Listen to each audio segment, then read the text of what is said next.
अस्सलाम वालेकुम वरहमतुल्लाह। दोस्तों, मैं आपका टीचर खुरम शहजाद मुगल आज जो है आपके लिए एक नया कॉन्सेप्ट लेके आया हूँ जिसको आप लोग कहते हैं साइंटिफिक नोटेशन। बेसिकली ये लिखा हुआ है express each of the following number in scientific notation. ये लिखा हुआ है कि बताइए कि आप साइंटिफिक नोटेशन में किसी भी नंबर को कैसे लिखते हैं। सबसे पहले मैं आपको ये बताता चलूं कि साइंटिफिक नोटेशन होती क्या है।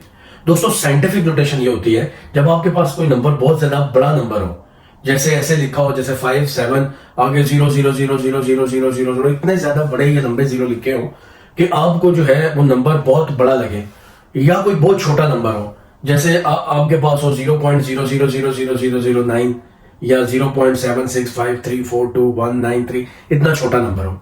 यानी कि या कभी बहुत बड़ा नंबर हो या कभी बहुत छोटा नंबर हो, अगर आपने उसको कन्वीनियंट वे में लिखना हो, कन्वीनियंट कहते हैं आसान तरीके से लिखना हो, तो उसको हम लोग बोलते हैं ये साइंटिफिक नोटेशन है। ठीक है, और उसको हम आसान तरीके से लिख सकते हैं डेसिमल फॉर्म में, ठीक है, और 10 की रेज पावर फॉर्म में। तो ऐसे को हम लोग क्या बोलते हैं, साइंटिफिक नोटेशन। मैं जरा इसको थोड़ा सा और आसान करता हूं और कुछ एग्जांपल से मैं आपको समझाता हूं। ये एग्जांपल मैंने 9th की बुक यानी कि जो 9th की फेडरल बोर्ड और रावलपिंडी बोर्ड में बुक चल रही है उसमें से मैंने ये एग्जांपल्स उठाई हैं। और ये एग्जांपल्स इसलिए उठाई हैं कि ताकि वो टॉपिक भी कवर हो जाए और ये टॉपिक भी। तो अगर कोई स्टूडेंट जो है 9th क्लास के जो है वो स्टूडेंट है तो वो जो है क्या कर सकते हैं कि इसको देख सकते हैं। ये उनकी एक्सरसाइज 3.1 का क्वेश्चन नंबर 1 है। तो इसमें देखिए लिखा हुआ है express each of the following numbers in the scientific notation, यानी कि नंबर्स को साइंटिफिक नोटेशन में लिखना है। आइए जरा मैं आपको बताता हूँ कैसे लिखते हैं। देखिए जैसे ये नंबर लिखा हुआ है 5700, यहां से हम ऐसे देखते हैं। ये नंबर लिखा हुआ है 5700।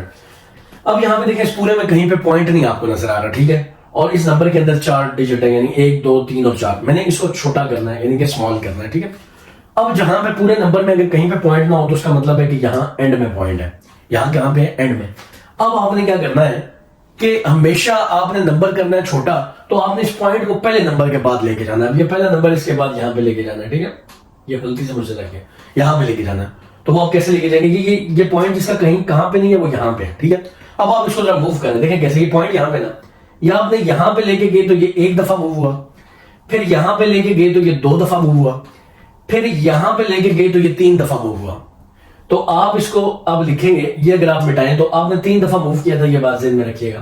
तो आप जब पॉइंट यहां पे लेके आए थे तो ये 3 दफा मूव हुआ, तो आप इसको लिखेंगे, इसका आंसर 5.7 मल्टीप्लाई बाय 10 की रेज पावर 3। ये क्या चीज है मैं आपको बताता हूं। जितने आपने अभी देखें, ये मैंने 5.7 लिखा, हालांकि मुझे चाहिए था अगर मैंने 7 लिखे तो ये 2 जीरो भी लिखने चाहिए, लेकिन मैंने आपको कहा था हमने तो बड़े नंबर को छोटा करना है, तो अगर मैं ये सारे जीरो के साथ लिखूंगा तो फिर तो मैं ये बड़ा ही नंबर बन जाएगा, तो फिर मुझे इसको छोटा करने की जरूरत क्या थी। तो इसलिए मैंने क्या किया, ये जो थे जीरो ये खत्म कर दिए, क्योंकि पॉइंट के बाद जो जीरो है उसकी इतनी वैल्यू नहीं होती, ठीक है। तो मैंने इसको 5.7 लिखा और उसके बाद 10 की रेज पावर क्या कर दिया, 3। 3 का मतलब है कि देखें 1 2 3 थे जीरो, तो हमने इधर क्या लिख दिया, 3 लिख दिया। 10 की रेज पावर क्या कर दिया, 3। अब देखिए सेम ऐसा ही है यहाँ पे, इसके यहाँ एंड पे पॉइंट है, चूंकि कहीं पे नहीं है तो एंड पे होगा। तो अभी हम लोग मूव करते हैं, देखें ये क्या होगा, 1 दफा मूव किया, 2 दफा मूव किया, 3 दफा मूव किया, 4 दफा मूव किया, 5 दफा, 6 दफा और 7 दफा। तो अभी हम इसको लिखेंगे 4.98 10 की रेज पावर। कितनी दफा किया था मेरे ज़हन में नहीं था, 1 2 3 4 5 6 7, तो ये 10 की रेज पावर क्या आ जाएगा, 7। जितनी दफा आपने पॉइंट मूव करना उतनी 10 की रेज पावर बनेगी 7। अब बच्चे कहेंगे सर जी ये आपने इधर भी प्लस लगाई, इधर भी प्लस लगाई, प्लस क्यों लगाते हैं। देखो मेरी बात सुनो, अगर तुम इस साइड से उधर जा रहे हो ना, अभी ये मेरा, अगर मैं बोर्ड की तरफ देखूंगा, अगर आप कॉपी की तरफ देख रहे हो अपनी, तो ये तुम्हारा राइट हैंड है, ये वाला। ये अगर तुम राइट हैंड से ना लेफ्ट की तरफ जा रहे हो, इस राइट से किधर जा रहे हो, लेफ्ट की तरफ, तो फिर तो तुम लोग क्या लगाओगे, पॉजिटिव। और अगर यहाँ लेफ्ट से इधर आओगे तो फिर नेगेटिव लगाओगे। वो कोई क्वेश्चन आएगा मैं तुम्हें बताता हूँ, ये पहले समझो। अब यहाँ पे भी ना पॉइंट क्या है, एंड में इस जगह पे, तो तुम क्या करोगे, 1 2 3 4 5 6 7, तो ये हो जाएगा 9.6 क्रॉस 10 की रेज पावर, ये भी क्या आ जाएगा, 7। चलिए कितने पॉइंट तुम मूव किए, 1 2 3 4 5 6 7, ठीक है, तो ये आ गया। अब यहाँ पे ये देखो लिखा है 416 इंटू 10 की रेज पावर क्या, 9। तो अब यहाँ पे तुमने देखो कितने पॉइंट मूव किया, पॉइंट यहाँ पे ये तुम्हें नजर आ रहा है, ये पॉइंट लगा हुआ है, तो यहां से तुम कितने मूव किए, 1 और 1 क्या हुआ, 2, तो ये आ जाएगा 4.169 क्रॉस 10 की रेज पावर क्या आ जाएगा तुम्हारे पास, 2 पॉइंट मूव किए थे तो ये क्या आ जाएगा, 2 आ जाएगा।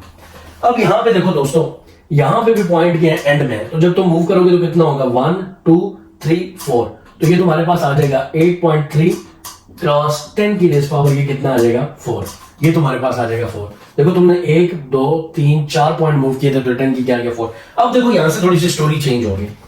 पहले पॉइंट इधर होता था, यानी कि कहीं नहीं होता तो इसका मतलब है यहाँ पे। अब पॉइंट उसने ऑलरेडी इधर लगा दिया। ये जरा मैं तुम्हें बताता हूँ, ये देखो यहाँ पे ना, ये पॉइंट उसने लगाया है 0.00643। अब तुम पॉइंट इधर लेके आओगे, मतलब कि तुम इस लेफ्ट से अपने इस राइट की तरफ लेके आओगे पॉइंट, ठीक है। तो उसमें तुमने कैसे करना है, देखो 1 2 3, क्योंकि पहले के बाद लेके आना था, पहले नंबर के बाद, 0 के बाद नहीं, पहले नंबर के बाद। नंबर होता है 1 2 3 4 5 6 7 8 9, वहां तक। तो तुम 1 2 और 3, तो ये हो जाएगा तुम्हारे पास 6.43। अब तुम 3 नंबर घूमे थे ना, तो तुम क्या लिखोगे, देखो 1 2 3 हुआ था ना, तो 10 की रेस पावर -3। फर्क समझो, इधर मैं प्लस लगा रहा था, मैं क्या लगा रहा हूं माइनस। पूछो क्यों माइनस लगाया, क्योंकि पहले तुम पॉइंट को इधर से उधर लेके जा रहे थे, अब उधर से इधर लेके आ रहे हो। जैसे यहां पे भी देखो, मैं 1 2 3, तो ये आ जाएगा जी 7.4 क्रॉस 10 की रेस पावर -3। ये -3 होगा। क्यों -3 होगा, क्योंकि मैं लेफ्ट से इधर लेके आ रहा हूं। इसका भी देखो, ये फिर पॉजिटिव है। अब पॉइंट यहां पे है, तो क्या होगा 1 2 3 4 5 6 7, तो 6 मल्टीप्लाई बाय 10 की रेस पावर 7 आ जाएगा, ठीक है। 1 2 3 4 5 6 7, यस। अभी देखो मैं यहाँ पे पॉइंट नहीं लगाया, क्योंकि पॉइंट 0 का पॉइंट के बाद फायदा नहीं है, इसलिए मैंने डायरेक्टली 6 लगाया। यहाँ पे दोस्तों देखो, अभी ये देखो, ये यहाँ पे फिर वो तुम्हारे पास नेगेटिव वाला आ गया, ठीक है। देखो अभी यहाँ पे होगा, मैं यहां से करता हूँ 1 2 3 4 5 6 7 8 9, तो ये आ जाएगा 3.95 क्रॉस 10 की रेस पावर -9। चलो ये मेरा ख्याल बना था 1 2 3 4 5 6 7 8 9, एग्जैक्टली 9 नंबर थे। इधर मैंने माइनस लगाया। माइनस का तुम्हें पता है कि जब मैं लेफ्ट से इधर गिनना शुरू करूंगा तो माइनस लगाऊंगा, और राइट से गिनना शुरू करूंगा तो क्या लगाऊंगा, प्लस। ये बात तुम्हें क्लियर हो चुकी है। अब ये ना उसने हमें एक क्वेश्चन अब दे दिया थोड़ा सा मुश्किल करके। जैसे कि तुम देखो, तुम्हें लिखा है 2,75,000 और ये 0.0025। ये कह रहे हैं इसको अब सॉल्व करो। सॉल्व बड़ा आसान तरीका है। सबसे पहले तुम ऊपर वाले को चेंज करो, ठीक है। इसका पॉइंट राइट पे और इसका पॉइंट के लेफ्ट पे, तो देखते हैं, मूव करते हैं। देखो 1 2 3 4 5, तो ये हो जाएगा 2.75 क्रॉस 10 की रेस पावर आ जाएगा आपके पास जो है 1 2 3 4 5, ये +5 आएगा। और ये निचली जो वैल्यू है, ये जब तुम मूव करोगे 1 2 और 3, यानी कि 2.5 क्रॉस 10 की रेस पावर -3, ठीक है, ये वैल्यू आ जाएगी।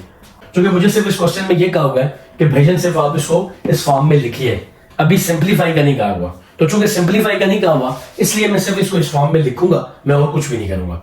तो उम्मीद है दोस्तों आपको ये साइंटिफिक नोटेशन का कॉन्सेप्ट समझ आया होगा। अगर आपको समझ आया तो काइंडली मेरा यूट्यूब चैनल, जिसका नाम खुर्रम फाउंडेशन है, उसको लाजमी सब्सक्राइब करो, ताकि तुम्हें मेरे चैनल पे आने वाली हर नई वीडियो का अंदाजा हो सके। So thank you very much. अस्सलाम वालेकुम।